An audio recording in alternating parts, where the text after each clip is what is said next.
베드로는 계속해서 주님의 재림과 심판을 왜곡하는 거짓 교사들의 가르침을 반박하고 있습니다. 그들의 가르침은 주님께서 약속하신 것, 곧 재림하시고 심판하겠다 하신 것을 더디 지키시는 분이다라고 주장합니다. 주님이 무능력하고 거짓말하시는 분이다라는 말입니다. 믿을 만한 존재가 아니다라는 것입니다. 그러나 베드로는 그것이 아니라 사실은 하나님께서 참고 기다리시는 것이다. 쉽게 말하면 너희들을 좀 봐주고 계신 것이다 라고 말하고 있습니다. 겉으로 볼 때 주님의 약속이 더디게 이루어지는 것이 맞습니다. 주님이 하신 말씀도 스스로 지키지 않는 것처럼 보이기도 합니다. 그러나 그것은 베드로의 말대로 참고 인내하시는 주님의 의지가 반영되어 있는 것이라고 볼 수 있습니다. 지금 심판하시면 아직 회개하지 못한 자들은 구원을 얻지 못하기 때문입니다. 베드로의 이 표현이 아주 인상적입니다. 주님은 이 땅에 살아가는 사람들 중에 아무도 멸망하지 않기를 바라시기 때문이다라는 것입니다. 사실은 주님이 스스로 하신 말씀을 더디 지키시는 것이 죄인을 향한 주님의 호의, 또 자비, 은총, 은혜이고 배려인데 거짓 교사들은 그들을 향한 주님의 마음을 알지도 또 깨닫지도 못하고 있는 것입니다. 15절에서도 말씀하는 것처럼 주님께서 오래 참으시는 것은 모든 사람에게 구원받을 기회를 주시는 것인데 거짓 교사들은 그 주님의 마음을 모르는 것입니다. 그렇게 오래 참으시고 자비가 넘치는 하나님이시지만 주님의 날, 심판의 날은 결국 이 땅 가운데 오게 되어 있습니다. 사람이 태어나서 성장을 하여서 장성한 어른에 이르고 넘치는 생명 가운데서 살아가는 것 같지만 결국 그것은 먼 미래에 있을 죽음을 향해서 나아가는 과정입니다. 그런 것처럼 하나님께서 창조하신 이 땅도 지금은 우리 눈에 모든 것이 좋아 보이고 결코 멸망할 것 같지 않아 보이지만 결국 이 땅의 시간은 심판의 날을 향해서 계속해서 나아가고 있는 것입니다. 그리고 그 심판은 이 땅을 창조하신 창조주 하나님만이 온전히 집행할 수 있습니다. 정확히 언제인지는 알 수 없지만 그런 미래를 직면하고 있는 성도들에게 베드로가 이렇게 묻습니다. 이렇게 모든 것이 파괴될 것인데, 이렇게 모든 것이 녹아버릴 것인데 여러분은 과연 어떠한 삶을 살아야겠습니까? 라고 묻고 있습니다. 성도님들은 어떤 생각이 드십니까?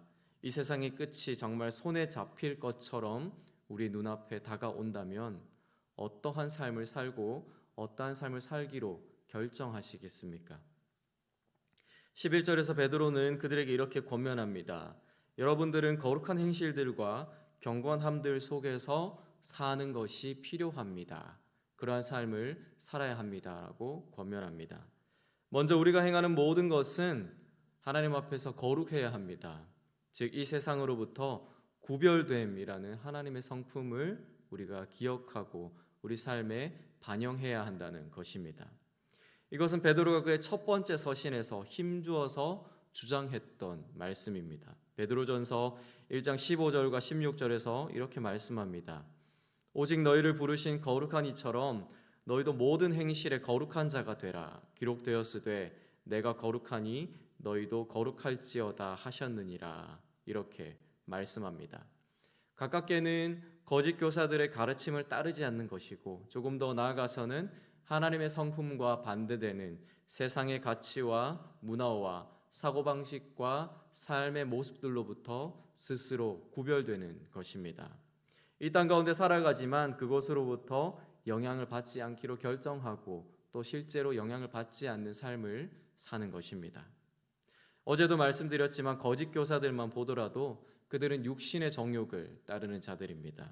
거짓말하고 속이며 주님을 부인하고 호색하고 방탕하며 탐욕적이고 기만하며 절제 없는 성적 타락에 빠져 있고 오만하고 거만하며 하나님을 두려워하지 않는 자들입니다.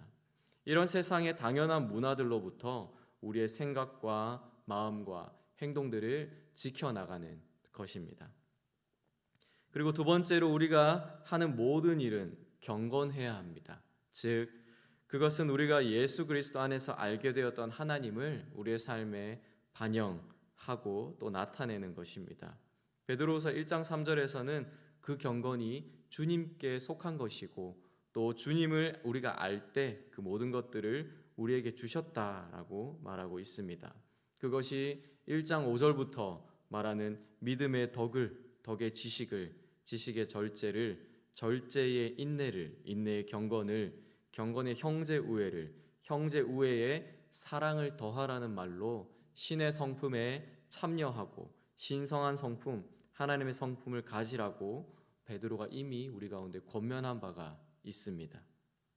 이 경건은 멸망받을 사람들의 태도와는 완전히 반대되는 모습입니다.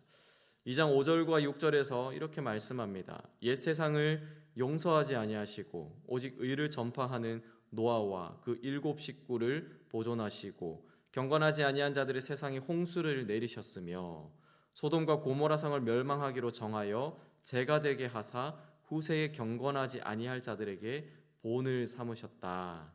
이렇게 말씀합니다. 심판하시는 하나님을 기억하면서 하나님을 알지 못하는 사회, 또 폭력과 학대가 만연한 사회, 성적으로 타락한 사회에서 예수 그리스도를 믿는 믿음으로 말미암아 이 세상과 다른 삶을 살라는 것입니다. 베드로는 이 거룩함과 경건함을 가지고 하나님의 날이 오기를 기다리고 간절히 사모하라. 그 날이 속히 올 수 있도록 애쓰라고 권면합니다. 또 비슷한 표현으로 계속해서 권면합니다. 14절에서는 주 앞에서 점도 없고 흠도 없이 평강 가운데서 나타나기를 힘쓰라. 그리고 15절에서는 우리 주의 오래 참으심이 구원이 될 줄로 여기라고 권면합니다. 마지막으로 베드로후서에 이 편지를 맺으면서 이 사실을 미리 알고 불의한 자들의 유혹에 휩쓸려서 자기의 확신을 잃지 않도록 주의하라. 오직 우리 주 곧 구주 예수 그리스도의 은혜와 그를 아는 지식에서 자라가라고 권면합니다. 이러한 삶이 마지막 때 이때를 살아가는 그리스도인들에게 필요한 것입니다. 우리 그리스도인들은 하나님이 과거에 약속하신 말씀을 가지고 현재를 살아가는 사람들입니다. 과거에 하나님께서 그의 백성들에게 어떻게 일하셨는지 발견하고 그래서 그 하나님께서 오늘 우리의 삶에 어떻게 일하시는지 기대하고 또 소망하며 살아가는 것입니다. 또 동시에 그리스도인들은 하나님이 약속한 미래를 염두에 두고 미래를 인식하며 현재를 살아가는 사람들입니다. 우리에게 약속된 미래는 무엇입니까? 주님께서 다시 오신다는 것. 그래서 세상을 그분의 정의와 공의로 심판하신다는 것입니다. 앞에서 말한 것처럼 거룩하고 경건하게 살아야 하는 이유가 무엇입니까? 우리가 행위로 구원을 이루는 것은 아니지만 그날의 그 심판에서 우리가 옳다함을 받기 위함입니다. 그래서 바울이 고백한 것처럼 우리는 두렵고 떨림으로 우리의 구원을 이루어가고 있는 것입니다. 그런데 이 약속된 미래만으로는 우리가 충분하지 못합니다. 우리가 더 약속받았던 미래는 심판 이후에 새 하늘과 새 땅이 창조되고 우리가 그 안에서 살아가게 된다는 것입니다. 그래서 12절에서 하나님의 날이 임하기를 간절히 사모하라, 앞당겨지도록 애쓰라는 말, 이 말은 세상의 멸망이 속히 오도록 애쓰라는 말, 이 말은 사실 좀 우리 가운데 어색합니다. 또 약간 좀 경계하게 됩니다. 그런데 멸망 이후에 불완전한 이 세상이 사라지고 하나님께서 다스리는 완전한 세상, 새하늘과 새 땅이 창조된다면 그것은 우리가 하루라도 빨리 보아야 할 날들인 것입니다. 우리의 약속은 단순히 세상의 파괴에, 세상의 멸망에 있는 것이 아니라 그 너머에까지 있는 것이고 우리는 믿음의 눈으로 그 시간과 그 나라를 바라보고 있는 것입니다. 13절의 말씀에 따르면 그 새하늘과 새 땅은 하나님의 의가 있는 곳입니다. 하나님의 다스림이 있고 하나님의 뜻이 있고 하나님의 완전하고 선하신 성품이 있는 곳입니다. 그곳의 문화와 그곳의 방식은 불완전한 또 우리가 살아가는 이 세상과 완전히 다릅니다. 육신의 정욕을 따르던 거짓 교사들의 모습은 그 땅 가운데서 찾아볼 수가 없습니다. 경건하지 못했던 노아 시대 사람들과 소돔과 고모라의 사람들은 그곳 가운데서 발견될 수가 없습니다. 그곳은 주 예수 그리스도를 아는 사람들, 그리고 신성한 성품에 참여하는 사람들이 살아가는 곳입니다. 그런 사람들의 마음과 성품과 행동들이 자연스러운 곳입니다. 그렇기 때문에 우리가 이 땅에서 마지막 때를 기다리며 살아갈 때에 앞서 말했던 거룩함과 경건함을 추구하며 그것이 우리의 삶의 열매로 맺어질 수 있도록 해야 하는 이유는 그것이 곧 우리가 가게 될 새하늘과 새 땅에 곧 하나님 나라의 문화와 삶의 방식이기 때문입니다. 하나님 나라의 법칙이기 때문입니다. 예수님께서 2000년 전에 인간의 몸으로 이 땅을 살아가실 때에 팔레스타인의 문화를 따르지 않고 하늘의 문화로 살아가셨던 삶의 방식이기 때문입니다. 저는 우리 모두가 이 땅에서 어색한 자로 살아가게 되기를 바랍니다. 우리가 속한 사회에서 우리가 열심히 살아가지만 또 많은 사람들과 좋은 관계를 이루며 살아가지만 이 세상의 문화와 사람들이 살아가는 삶의 방식과 가치관들이 우리에게는 너무나도 어색한, 이해되지 않는, 그래서 불편한 것들이 되기를 바랍니다. 그 대신 우리에게 익숙하고 우리에게 좋은 것은 불완전하고 결국 멸망하게 될 이 땅의 문화가 아니라 하나님 나라의 문화가 되기를 소망합니다. 하나님의 말씀이 요구하는 삶의 방식이 우리에게 편안한 옷이 될 수 있기를 소망합니다. 두려움이 우리를 구원에 이르게 하지는 못합니다. 하나님도 우리가 그분을 무서워하고 공포에 휩싸여서 하나님을 대하기를 원하지 않습니다. 오직 하나님을 사랑함으로 그분을 바라보고 하나님 나라를 기대하고 소망함으로 그분의 나라를 갈망하게 되는 것, 그것이 하나님께서 우리 삶 가운데 일하시는 방식이고 우리에게 찾으시는 삶의 모습인 것입니다. 예수님께서 오신 이후로 우리는 계속해서 마지막 때를 살아가고 있습니다. 우리의 남은 생애에 주님께서 다시 오실지 혹 그렇지 않을지는 우리가 알 수 없습니다. 그러나 우리가 계속해서 다시 오실 주님을 기대하고 또 우리가 가게 될 하나님의 나라 새하늘과 새 땅을 소망하며 동시에 이 땅에서 우리가 앞으로 가게 될 그 하나님 나라의 문화들을 지켜 살아가는 삶이 될 수 있기를 소망합니다. 오늘 하루 우리의 삶 가운데 이 땅 가운데서 우리가 앞으로 가게 될 하나님 나라의 문화는 무엇인가?